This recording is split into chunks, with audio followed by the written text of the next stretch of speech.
সাজগোজ করে সং সেজে আবারও পাত্রপক্ষের সামনে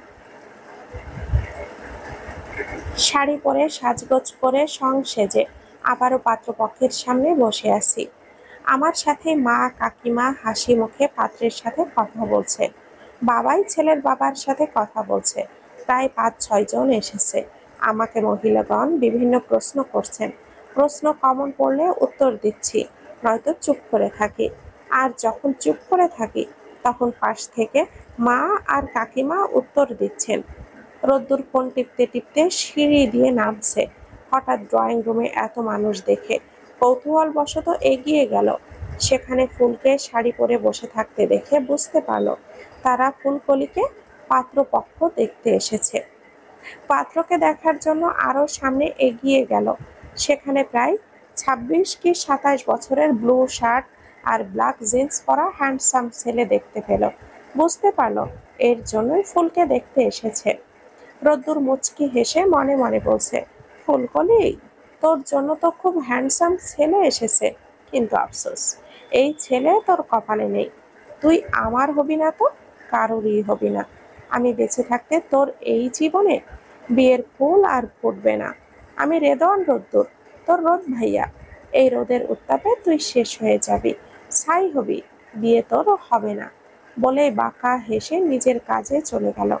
রুমে এসে তাড়াতাড়ি করে শাড়িটা চেঞ্জ করে নিলাম। শাড়ি পরা যে কি কষ্টকর, মানুষ কিভাবে ক্যারি করে। আমার অনেক খুশি লাগছে এবারেও বিয়েটা হচ্ছে না, কারণ আমি আর চোখের ছেলেকে দেখেছি। ছেলে মাশাআল্লাহ অনেক সুন্দর, যথেষ্ট ভদ্রলোক মনে হলো। আগেরটার মতো হ্যাবলা না। ছেলে পেশায় একজন ডাক্তার। এত ভালো পাত্র আমাকে কেন পছন্দ করতে যাবে, যার নিজের কোনো ফ্যামিলি নেই? দেশে কি মেয়ের অভাব? যাক, এই খুশিতে আইসক্রিম খাওয়া যাক। সন্ধ্যা নেমে এসেছে। আমি নিচে গিয়ে ফ্রিজ থেকে একটা আইসক্রিম বক্স নিলাম। নিয়ে ওপরে যাব, তখনই মায়ের ডাক, ফুল, ওপরে যাচ্ছিস? হুম। হাতে কি আইসক্রিম? বেশি খাবি না কিন্তু, ঠান্ডা লেগে যাবে। আচ্ছা, জামা কাপড়গুলো নিয়ে যা, রোদ্দুরের ঘরে রেখে যাস। তুমি গিয়ে দিয়ে এসো। জানি না আমার জানিস না তুই, আমার কোমরে ব্যথা, সিঁড়ি বইতে পারি না আমি, কষ্ট হয়। হায় খোদা, আজ নিজের মাও আমাকে জমের ঘরে পাঠাচ্ছে। আমাকে পেলে আজ আস্ত গিলে খাবে। সকালে তো পালিয়েছিলাম, আল্লাহ আমাকে বাঁচাও। বিড়বিড় করতে করতে ভাঁজ করা জামা কাপড়গুলো নিলাম। আইসক্রিম বক্স আর জামা কাপড় একসাথে নেওয়াই সমস্যা হচ্ছে। আমি গুটি গুটি পায়ে ওনার রুমের সামনে গিয়ে দরজাটা খোলা পেলাম। দরজার সামনে থেকে ভেতরে চোখ বুলিয়ে কাউকে দেখতে পেলাম না। যাক বাবা, ভেতরে তাহলে কেউ নেই। জামা কাপড়গুলো রেখেই দৌড় দিব। ভেতরে গিয়ে জামা কাপড় বিছানায় রাখতেই ওয়াশরুমের দরজা খট করে খুলে রোদ ভাইয়া বের হলো। শার্টের নিচের বোতামগুলো লাগাতে লাগাতে বের হচ্ছে, সম্ভবত শাওয়ার নিয়েছেন। আমাকে দেখে তাড়াতাড়ি করে নিজের শার্টের বোতাম লাগালেন। আমার ওনাকে এভাবে দেখে লজ্জা শরম কিছুই লাগছে না। আমি আগেও যেভাবে তাকিয়েছিলাম এখনো সেভাবেই চেয়ে আছি, অবাক চোখে। উনি ধমক দিয়ে বলল, তুই আমার রুমে কি করছিস? নক করে ঢুকতে হয় জানিস না? আর এভাবে চেয়ে আছিস কেন? কোনো দিন ছেলেদের শরীর দেখিসনি? আমি ওনার কথায় লজ্জা পেয়ে যাই। তারপর বলি, আমি মোটেও আপনার শরীর দেখছি না, আমি আপনার বুকে কিছু একটা দেখছি। কি ছিল? উনি আমার কথা শুনে হয়তো ঘাবড়ে গেলেন, তবুও নিজেকে সামলে বলেন, আবার আমার শরীর দেখার ধান্দা করছিস? কিচ্ছু নেই। আমি যখন বলেছি কিছু একটা ছিল, ব্যাস ছিল।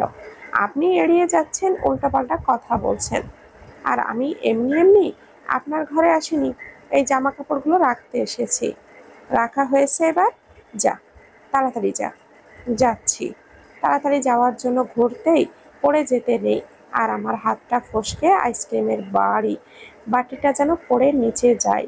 জানি না কিভাবে খাপ খুলে যায়, আর গলে যাওয়া আইসক্রিমটা মেঝেতে পড়ে যায়। আমি ভয়ে ভয়ে ভাইয়ার দিকে তাকাই। ভাইয়া চোখ পাকিয়ে চেয়ে আছে। আমি ঢোক গিলে ভয়ে ভয়ে বলি, এক্ষুনি পরিষ্কার করে দিচ্ছি। হাত ফসকে গেল তো, ইচ্ছে করে করিনি। ভাইয়া বলেন, এখন তুই এই রুম থেকে বের হ।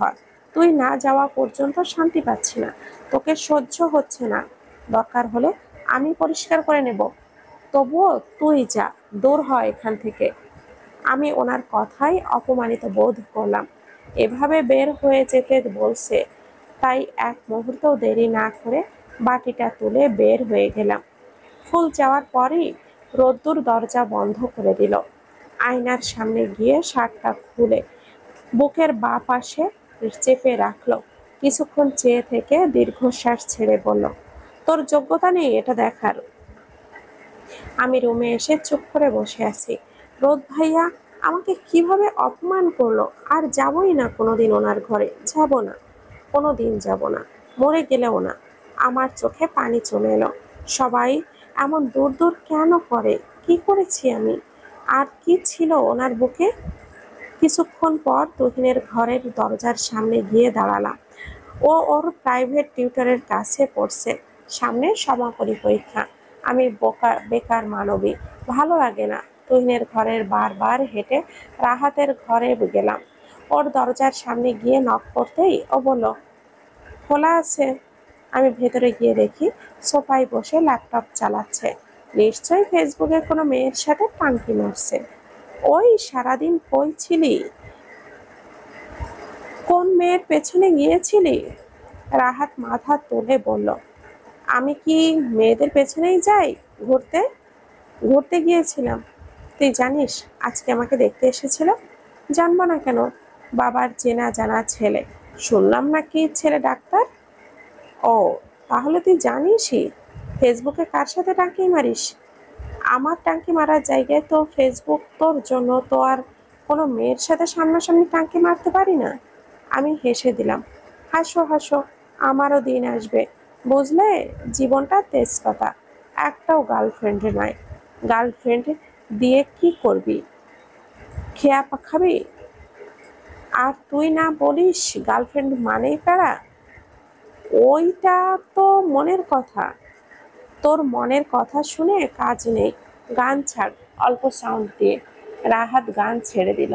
আমি ওর বিছানায় উপর হয়ে শুয়ে দুই পা ভাঁজ করে উঁচু করে ঝোলাচ্ছি আর ফেসবুক স্ক্রল করছি। রাহাতের গায়ের রংটা অনেকটাই ফর্সা, কিন্তু ওর একটা গার্লফ্রেন্ড নাই। পার্মানেন্ট গার্লফ্রেন্ড ওর চাই। গার্লফ্রেন্ড নাকি প্যারা। আর তাই দুদিন ওর সাথে ফ্লার্ট করে সময় কাটায়। রোদ্দুর চারটা বেয়ারের ক্যান নিয়ে রাহাতের ঘরে ঢোকে। ফুলকে ওভাবে বিছানায় শুয়ে থাকতে দেখে অবাক হলো। এই, তুই এখানে কি করছিস? আমি মাথা তুলে বললাম, এটাও কি আপনার রুম? এখানে আসতেও আপনার পারমিশন নিতে হবে? আমার বিএফ এর রুমে আমি এসেছি, আপনার কি? বিএফ কথাটা শুনে রোদ ভাইয়া ভুরু কুঁচকে রাহাতের দিকে তাকালো। রাহাত থতমত মুখে বলল, ভাইয়া তুমি যা বুঝছো তা নয়। BF means B for best friend. Best friend? পুরো স্কুল কলেজ জানতো আমরা বেস্ট ফ্রেন্ড, কিন্তু তানহা বল। আমি ভাবলেশহীনভাবে বললাম, কি বলবো? কি বলবি মানে? ভাইয়াকে বলবি আমরা ফ্রেন্ড। কেন বলবো? রাহাত এবার খেপে গেল। তানহার বাচ্চা, তোর জন্য পুরো কলেজের মেয়েরা আমাকে অ্যাভয়েড করেছে। সব সময় আমার আগে পেছনে ঘুরঘুর করেছিস। মেয়েরা ভেবেছে তুই আমার জিএফ, আর তুই হারামি। সবাইকে বলে দিয়েছিস, বলে বেরিয়েছিস। ওই, তুই আমাকে কথা শোনাচ্ছিস? তুই তো কোনো মেয়ের সাথে প্রেম করতে চাসনি, আমার কি দোষ? আর যা করেছি তার কারণ তুই জানিস। তুই আমাকে পারমিশন দিয়েছিলি, এখন তো আর দেইনি। ভাইয়াকে কেন বলিস না? আমার কেন ঠেকা পড়েছে? তোর ভাইকে বলবো। কেন বলবো? যা খুশি ভাবো। যা না বললি, তোর মতো শাকচুন্নির সাথে তো কে প্রেম করবে? দুনিয়ার কোনো ছেলেই করবে না, কোনো পাগলও না। আমি বলেছি কাউকে প্রেম করতে? থাম। রোদ ভাইয়া চেঁচিয়ে উঠল। অনেকক্ষণ ধরে তাদের টম অ্যান্ড জেরির ঝগড়া বিহেভ সহ্য করছে। এই ফুল বের হ। আমি রোদ ভাইয়ার দিকে তাকিয়ে দেখি ওনার হাতে বেয়ার। ওহ আচ্ছা, এর জন্য এত যা যা করছেন? রাহাত, তুই এসব খাচ্ছিস আজকাল? কাকিমা জানে? না, আমি জানানোর দায়িত্বটা নিব। দাঁড়া, কাকিমাকে গিয়ে বলছি। বলেই হাতটা ধরলাম। রাহাত এগিয়ে এসে আমার হাতটা ধরলো। তুই না আমার কিউট সুইট বোন, প্লিজ বলিস না বোন। তাহলে আমি ওকে চোখের ইশারা দিলাম। ও ও বলল ওকে ডান। হিটলার রোদ ভাইয়া আমাদের ইশারা করতে দেখে ফেলেছে। এই চোখে চোখে কি কথা হলো? রাহাত তড়িঘড়ি করে বলল, কই কিছু না তো। রাহাত, এক্ষুনি বলবি, নয়তো মাকে গিয়ে আমি আমার কথা বলবো। তুই ভাবতেও পারবি না, পালানোর রাস্তাও পাবি না। এ কি, এরা ভাই না অন্য কিছু? রাহাত ভয়ে ভয়ে আমার দিকে তাকাচ্ছে। আমি ইশারাই না করছি তা দেখে রোদ ভাইয়া বলল, ও তুই চোখ দিয়ে আবার কি ইশারা করছিস? তোর চোখ কিন্তু আমি তুলে নিব। আমি ভয়ে চুপ হয়ে গেলাম। রাহাত আমতা আমতা করে বলল, ইয়ে মানে ভাইয়া, তানহা খেতে চাই। কি? আমার দিকে অগ্নি দৃষ্টি দিল। আজীব, ওনারা খেতে পারলে আমি পারবো না কেন? আমার আবার এসব নিষিদ্ধ জিনিসে ইন্টারেস্ট বেশি। একদিন সিগারেট ধরেছিলাম, চেষ্টা করব বলে। ধোয়ার মধ্যে কি মজা আছে। জি, আমাকে যদি না দেখেন তাহলে আমি সবাইকে গিয়ে বলে দিব। আরে ভাইয়া, দাও না, একটু খাক, কিচ্ছু হবে না। রোদ ভাইয়া কিছুক্ষণ ভেবে বাঁকা হেসে বলল, ওকে বলতে দেরি তো। আমার সিপি কুটে মুখে দেরি হলো না দিতে। মুখে নিতেই দেখি একটা বিশ্রী গন্ধ, আর গিলতে পারছি না।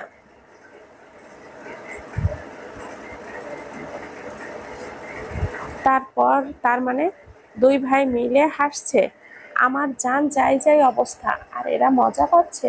রোদ ভাইয়া ইচ্ছে করেই এমন করেছে আমার সাথে, এই জন্য উনি এভাবে হেসেছিল। বজ্জাত ছেলে। আমি ওয়াশরুম থেকে বের হয়ে দেখি ওরা এখনো হাসছে। আমাকে দেখে ওদের হি হি বেড়ে গেল। আমি চিৎকার করে বললাম, রাহাত, আমি এক্ষুনি নিচে যাচ্ছি। কাকাই কাকিমাকে সব বলছি। রাহাত গিয়ে দরজাটা বন্ধ করলো। ওকে ওকে, সরি সরি। তুই তো খেতে চেয়েছিলাম, কিন্তু তুই তো জানতি, স্পেশালি রোদ্দুর ভাইয়া জানতো আমি সহ্য করতে পারবো না, তাই সময় দেওয়ার সময় ওইভাবে পারতো। তোর ভাইকে বল সরি, নয়তো আমি নিচে গিয়ে বলে তোরা দুই ভাই মিলে সফট ড্রিঙ্কস করেছিস আর আমাকে ফ্রেন্ড ড্রিঙ্ক বলে খাইয়েছিস। রাহাত মাথায় হাত দিয়ে বলল, আল্লাহ, তুমি কি মিথ্যুক।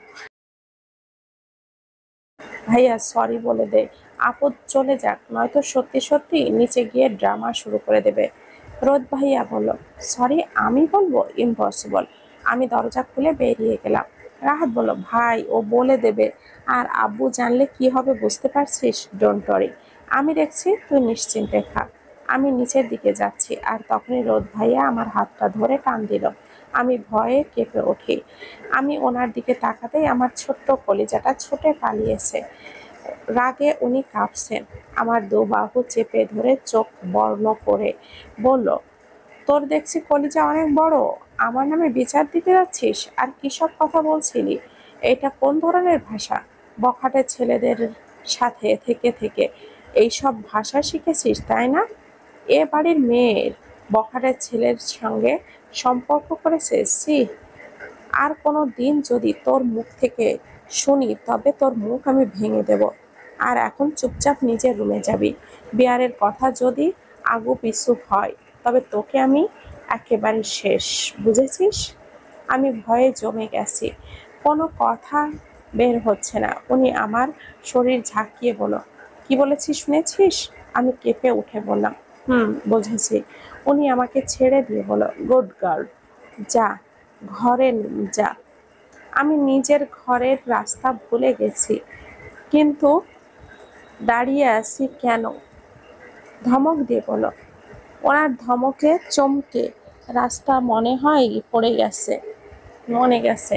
আমি এক দৌড়ে ঘরে চলে গেলাম। কি আশ্চর্য! আমি কি পাগল নাকি ওদের নামে বিচার দিব? আমি তো নিচে যাচ্ছিলাম খেতে। বিয়ার খেলে মুখ গন্ধ হয়ে যায়। ভেবেছি নিচে গিয়ে কিছু একটা খেয়ে মুখের স্বাদ ঠিক করব। তার মধ্যে উল্টাপাল্টা ধমক। এখন আমি এই বিশ্রী গন্ধ দূর করব কিভাবে? উফ!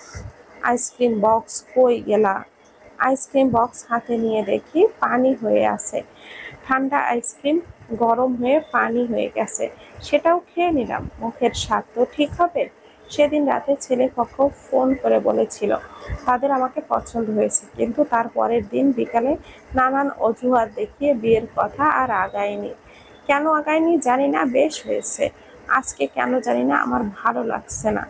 একবার ওপরে যাচ্ছি, আরেকবার স্কুলে নিচে, আরেকবার ছাদে, একবার রুমে তুহিন, স্কুলে রাহাত, বাড়ির বাইরে বাবাই কাকাই তাদের বিজনেসে, স্কুটি মার্কেটে। আমার ভালোর জন্য রোদ ভাইয়া ঘরের কথা কয়েকবার উকি ঝুঁকি দিয়ে এসেছে। বেহায়া আমি, বড় বেহায়া। নয়তো এত কিছুর পরও ওনার ঘরে উকি দেই। ওনার ঘরের দরজার সামনে একটা কাগজ পড়ে থাকতে দেখি। গিয়ে তুলে দেখি হাতে লেখা একটি লাভ লেটার।